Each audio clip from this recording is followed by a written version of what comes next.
Сапар Исаков 18 жылга эркинен ажыратылды. Ошто коронавирустан bir аял каза болду. Бишкекте бала бакча кызматкерлеринен коронавирус аныкталды. Асылбек Жээнбеков Кара Куурайдан баштык жасоону сунуштады. Чек аранын ортосунда калып калган 100 кыргыз келин. Экономикага коркунуч жараткан чегирткелер. Фракция лидери мандатын тапшырды.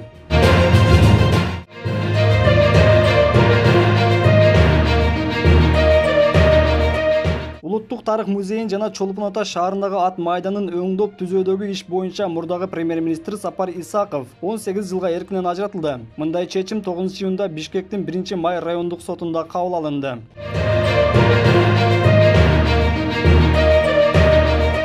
ПЧР диагностикасынан өткөрүүдө Бишкек шаарындагы мектепке чейинки билим берүү уюмдарынын 6 кызматкеринен коронавирус табылган. Азыркы учурда бала бакчаларды ачууга даярдык иштери жүргүзүлүүдө. Бул тууралуу Саламаттык сактоо министрлиги билдирди.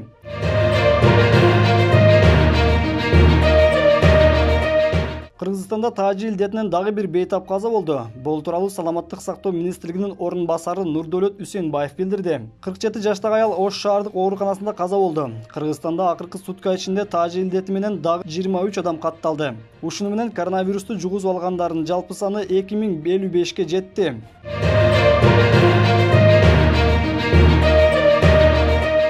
Кече 8-июнда Жогорку Кеңештин агрардык саясат, суу ресурстары, экология жана регионалдык өнүктүрүү боюнча комитети Кыргыз Республикасынын аймагында полимер пленкасынан пакеттерди жүгүртүүнү чектөө жөнүндө, Кыргыз Республикасынын мыйзам долбоорун жана Кыргыз Республикасынын бузуулар жөнүндө кодексине өзгөртүүлөрдү киргизүү тууралуу Кыргыз Республикасынын мыйзам долбоорун биринчи окуудан карап жактырды. Жыйындын жүрүшүндө Асылбек Жээнбеков Кара Куурайдан баштык жасоону сунуштады. Мына бүгүнкү күндө Өзбекстан кабыл алды, Казакстанда дагы конопля дейбиз го биз. Ошол материалды бизде конопля жөнүндө өсүп отурат. Жок кылып атабыз жылда. Жок кыла албай атабыз десек болот да. Айрымда мындайча айтканда жерлерди көрсөтүп коебуз дегенде. А бирок башка түрдөгү мындай культурный дегенде башка сорттогу конопля бүгүнкү күндө сунуш кылынып атат. Ошонун ордуна ошол конопляны эксек, ачыгыла ич керек. Ошодон материал мына ушул пакет идиш жок болуп кете турган бир жылда арзан даярдалат экен. Мына ушул мыйзамдарды кабыл алып берсек, көп нерсеге таасир этет. Чоң рахмат.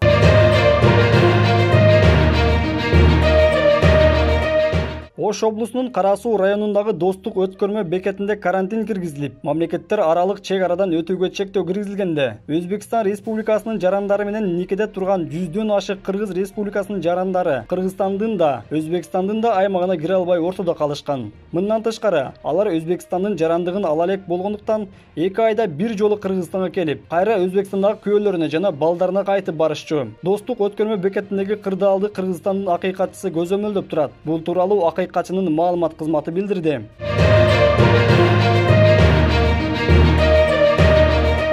Жыл сайын республика боюнча зыяндуу чегирткелер айыл чарбасына, экономикага, ошондой эле республиканын азык-түлүк коопсуздугуна потенциалдуу коркунуч жаратууда. 2013 жылдан бери зыяндуу чегирткенин массалык чыгуусу жыл сайын өнөкөткө айланды. Зыяндуу чегирткелердин акыркы жылдардагы массалык таралуусунун себептери болуп, айдоо жерлердин кыскарышы, чегиртке чыккан жерлердин бийик аймактарда катталуусу жана тоолуу рельефке байланыштуу жетүү татаалдыгы болууда.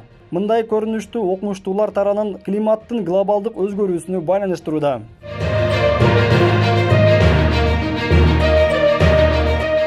Жогорку Кеңештеги Кыргызстан фракциясынын лидери Алмаз Батырбеков депутаттык мандатын тапшыруу боюнча арыз жазды. Алмаз Батырбеков парламенттик шайлоого даярданууга байланыштуу мандатын тапшырганы белгилүү болду.